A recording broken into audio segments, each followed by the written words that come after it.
Hello बच्चों, first year. हमने आपको पहले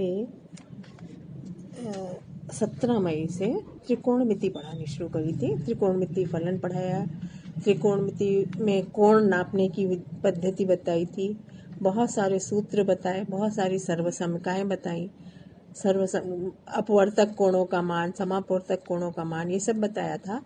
और उसमें हम साथ साथ में क्वेश्चंस भी आपको देते, होमवर्क भी बराबर देते रहे हैं। वो आप लोगों ने 17 मई से अब तक का काम आपका पूरा हो जाना चाहिए था। अब हम आगे बढ़ते हैं त्रिकोणमितीय समीकरण पे। सर्वसमिकाएं भी हमने आपको बहुत सी बताई हैं। सर्वसमिका और समीकरण में क्या अंतर होता है? जैसे सर्वसमिकाएं एक sine square theta plus cos square theta is equal to 1, ये एक सर्वसमिका है। इसी तरह से बहुत सारी सर्वसमिका बताई हैं, वो थीटा के प्रत्येक मान के लिए सत्य होगी, है ना। सर्वसमिका का मतलब है कि एक जैसा हर मान के लिए समान हो। ये समीकरण हर मान के लिए सत्य होगा, थीटा के प्रत्येक मान के लिए। लेकिन अगर हम लिखते हैं sine theta is equal to 1/2, तो थीटा का केवल एक मान होगा 30 डिग्री, जिसके लिए सत्य होगा। लेकिन एक ही मान के लिए नहीं, क्योंकि हमने ये बताया अभी कि साइन थीटा प्रथम चतुर्थांश में पॉजिटिव होगा, सेकंड में पॉजिटिव होगा, फिर थर्ड फोर्थ में नेगेटिव होता है। फिर अगर घूम करके परिक्रामी रेखा 360 अंश का कोण बनाने के बाद 360 प्लस 30 अंश और बना ले, तब भी उसका मान वही रहेगा। जैसे जो मान यहाँ पे थीटा का होगा वो 360 प्लस थीटा का होगा, फिर 360 इंटू 2 प्लस थीटा का होगा, 2 बार परिक्रामी रेखा। तो अगर साइन अल्फा बराबर के है तो साइन 2 पाई प्लस अल्फा भी के होगा, साइन 4 पाई प्लस अल्फा भी के होगा।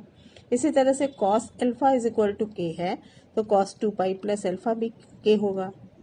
तो कुछ आवर्त के बाद, कुछ कोण के बाद वही मान यानी रिपीट होता है।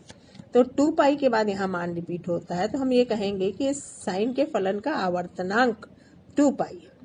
लेकिन tan के लिए ऐसा नहीं होगा। tan अगर फर्स्ट क्वाड्रेंट में पॉजिटिव है तो सेकंड में नहीं होगा, लेकिन थर्ड में फिर से पॉजिटिव हो जाएगा tan का मान। फर्स्ट में पॉजिटिव tan रहता है, सेकंड में निगेटिव, थर्ड में फिर पॉजिटिव हो जाता है। तो tan का आवर्तनांक क्या है? tan के लिए अगर समीकरण है तो उसका आवर्तनांक पाई है।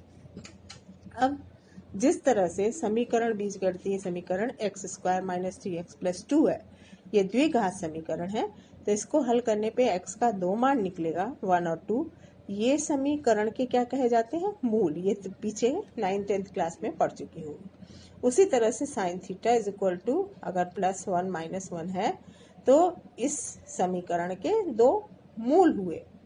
और हमने अभी ये बताया कि अगर sine theta is equal to 45 degree या साइन थीटा 1 है तो 45 के लिए भी 1 मान होगा सत्य, 135 के लिए सत्य होगा।